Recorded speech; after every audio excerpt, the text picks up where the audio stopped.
আসসালামু আলাইকুম আপু ভাইয়ারা, তোমরা সবাই কেমন আছো? আল্লাহর অশেষ রহমতে আমরা সবাই ভালো আছি। তো এই তো আবারও নতুন একটি ব্লগ নিয়ে চলে আসলাম তোমাদের মাঝে টুইন সিস্টার লাইফস্টাইল থেকে। তো আজকে সকালবেলা ঘুম থেকে উঠে দেখছি বৃষ্টি হচ্ছে। কবে যে এই বৃষ্টি কমবে বুঝতে পারছি না।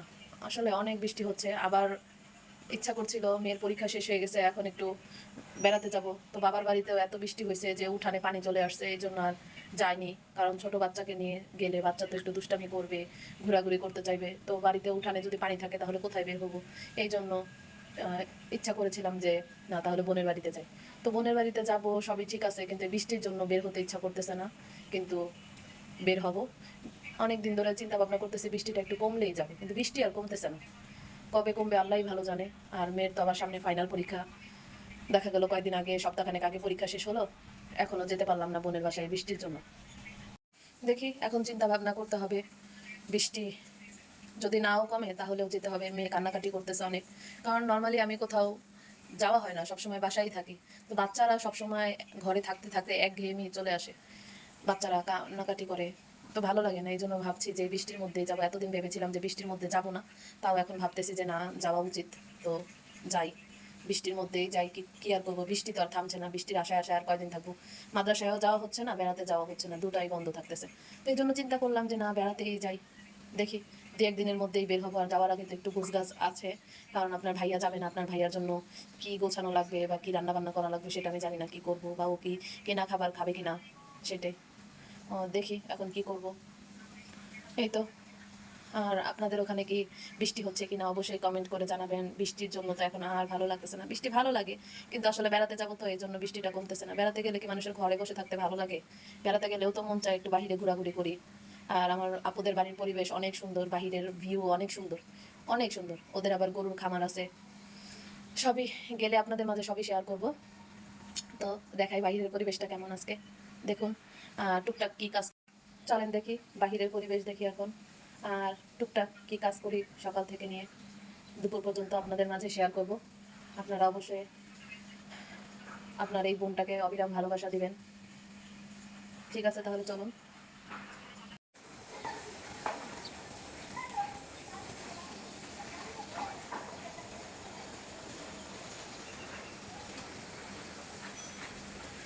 দেখছেন আপু ভাইয়েরা, পরিবেশটা কত সুন্দর লাগছে, আর বৃষ্টি হচ্ছে,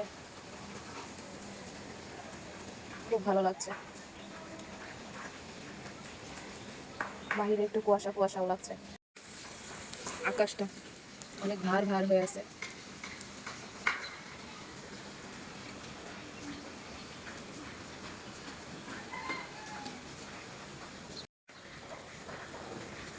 মনে হয় না এই বাড়িটা, মনে হচ্ছে কি একদম রাজাদের আমলে যে বাড়িগুলো থাকে না, মনে হয় অনেক আগের যুগের একটা বাড়ি, পুরাতন। মনে হয় এত পুরাতন না, কিন্তু হয়তো রং করেনি এই জন্য এরকম পুরাতন লাগে। মোগল আমলের বাড়ি লাগতেছে। আকাশটা দেখতে কত সুন্দর লাগতেছে। ঠিক আছে আপু ভাইয়ারা, চলেন দেখি কি নাস্তা বানাবো। চলে আসলাম আপু ভাইয়ারা রান্নাঘরে। এই তো কি নাস্তা করব সেটাই দেখাবো, কি নাস্তা বানাবো। এই তো দেখেন, আপনাদের ভাইয়ের জন্য আলু ভাজি করব। আর হচ্ছে এই তো চুলায় গ্যাস নিয়ে অনেক অল্প গ্যাস, এই জন্য এই যে রুটি বানানোর জন্য পানি বসিয়ে দিলাম। পানিটা গরম হোক। ঠিক আছে, তাহলে দেখতে থাকুন, আলু ভাজিটা করি। এই তো আলু ভাজিটা বসিয়ে দিলাম, এখন ঢেকে দেবো। শুধু আপনাদের ভাইয়া খাবে তো এই জন্য এই পরিমাণই করেছি, অল্প। আর আমার বোন এই তো রুটির জন্য প্রস্তুতি করতেছে। এই তো আলু ভাজিটা হয়ে গেল। এই তো আপনার ভাইয়াকে এখন নাস্তা দিব, ডিম পোস্ট রুটি। ঠিক আছে আপু ভাইরা, আর এই যে আমার বোন আমাদের জন্য পরোটা বানাচ্ছে, দেখতে থাকুন। আপু ভাইয়ারা নাস্তার টেবিলে আবার দেখা হবে। আপু ভাইয়ারা, এখন আপনার ভাইয়াকে নাস্তা দিব, আলু ভাজি, ডিম পোস্ট আর এই যে রুটি। কেমন হয়েছে জানাবেন কমেন্ট করে। চলে আসলাম আপু ভাইয়ারা এই তো খাবার টেবিলে, এখন নাস্তা করবো। দেখেন, পরোটা, আলু ভাজি আর এই তো চা। ঠিক আছে আপু ভাইয়ারা, নাস্তা করি, তারপরে কি কি কাজ করবো আপনাদেরকে দেখাবো। চলে আসলাম আপু ভাইয়ারা রান্নাঘরে। এই তো ডাল বসিয়ে দিলাম, ডালটা একদম মাখিয়ে ঝুঁকিয়ে বসে দিয়েছি। ডালটা প্রায় হওয়ার পর্যায়ে আছে। কিছু কাঁচামরিচ দিয়ে দিব, কাঁচামরিচ আগেও দিয়েছি। আর ধনিয়া পাতা দিয়ে দিব। ডালটা হয়ে গেছে আমার, তো ডালটা হয়ে গেছে। ডালটা একটু ঘন ঘন করেছি, ডালটা হয়ে গেছে। এখন ধনিয়া পাতা দিয়ে দিব। এই তো ধনিয়া পাতা দিয়ে দিলাম। কার কার এরকম ভুনা ডাল ভালো লাগে অবশ্যই কমেন্ট করে জানাবেন। আমার তো এই ডালটা খুবই ভালো লাগে। আজকে এই তো ডাল ভুনা করবো, একদম হালকা পাতলা রান্না করব, ডাল ভুনা। আর এই তো ইলিশ মাছ ভাজা আর আলু ভর্তা করব। ভাত হয়ে যাচ্ছে, এই তো ভাত এখনই হয়ে যাবে। ঠিক আছে আপু ভাইয়ারা, দেখতে থাকুন কি রান্না করি। এই তো আপু ভাইয়ারা, ডাল রান্না হয়ে গেছে, এখন আলু সিদ্ধ বসিয়ে দিলাম। আলুটা সিদ্ধ হোক। এখন ইলিশ মাছগুলো কুটে ফেলবো, ইলিশ মাছগুলো কুটে ইলিশ মাছগুলো ভাজবো। আপু ভাইয়ারা, এই যে মাছগুলো কুটে নিয়েছি। এখন এই যে আলু ভর্তার জন্য কাঁচামরিচ পেঁয়াজ তেলে ভেজে নিব। একটু সরিষার তেল দিয়ে ভাজবো পেঁয়াজ মরিচ।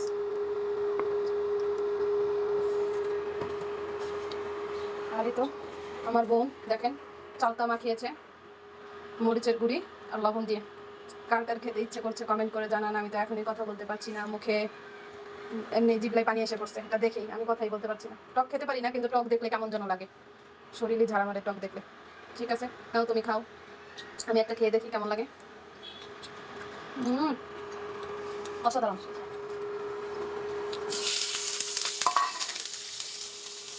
পেঁয়াজ মরিচটা ভাজি।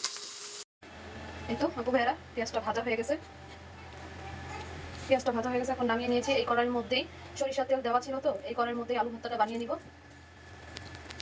আপনারা এরকম পেঁয়াজ মরিচ ভেজে আলু ভর্তা বানিয়ে দেখবেন, ওই আলু ভর্তাটা অনেক মজা হয়।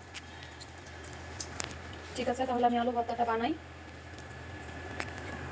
আর আলু ভর্তা বানানো শেষ হয়ে গেলে ইলিশ মাছগুলো ভাজবো, কারণ আপনাদের ভাইয়া ইলিশ মাছ ভাজাটা গরম গরম পছন্দ করে। যে কোনো মাছ ভাজাই ওর জন্য ভেজে রাখলেও খায় না, গরম গরম ভাজাটাই ও পছন্দ করে। আমি কিন্তু এটার মধ্যে কাঁচা ধনিয়া পাতা দিয়েছি আর লবণ দিয়েছি। আজকে তো অনেক সিম্পল খাবার রান্না করলাম, কিন্তু এটা দিয়েই দেখা যায় কি মাংস রান্না করলে যতটুকু ভাত খাওয়া না হয়, তার যাতে ভর্তা করলে, মাছ ভাজা টাজা করলে, ডাল করলে ভাত খাওয়া হয় বেশি। আর একটা জিনিস খেয়াল করবেন আপনারা, মাছ মাংস রান্না করতে কিন্তু বেশি সময় লাগে না, ভর্তা টর্তা করতে গেলেও সময় বেশি লাগে। গোছানো, এই পরিষ্কার করা, তারপরে দেখা যায় ভাজা ভুজা, পেঁয়াজ রসুন, অনেক অনেক কাজ। আমার কাছে তো মনে হয় ভর্তার আয়োজন করতে গেলে বেশি সময় লাগে, আর মাছ মাংস রান্না করতে গেলে এত বেশি সময় লাগে। এই তো আমার আলু ভর্তা করা শেষ, এখন মাছ ভাজবো আপনাদের ভাইয়া কে গরম গরম। এই তো আপু ভাইয়া মাছগুলো ভেজে নিব।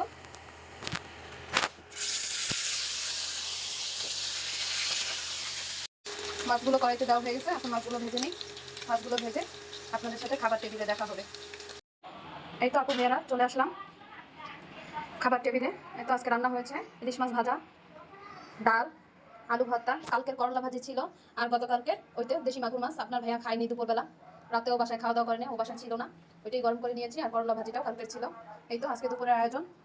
ঠিক আছে তাহলে এক জায়গায় বসে আপনাদের সাথে বিদায় নেই।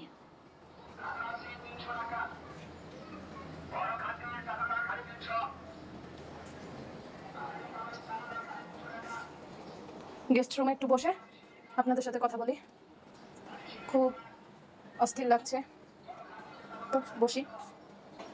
এই তো আপু ভাইয়ারা বসলাম এখন একটু, সকাল থেকে নিয়ে এই পর্যন্ত এখনো বসতে পারিনি, টুকটাক কাজ করার তালেই ছিলাম। তো সকাল থেকে নিয়ে দুপুর পর্যন্ত কি কি করলাম আপনাদের মাঝে শেয়ার করলাম। আপু ভাইয়ারা আমার ভিডিওটি যদি একটু আপনাদের ভালো লেগে থাকে তাহলে অবশ্যই লাইক কমেন্ট শেয়ার সাবস্ক্রাইব করবেন আপু ভাইয়ারা।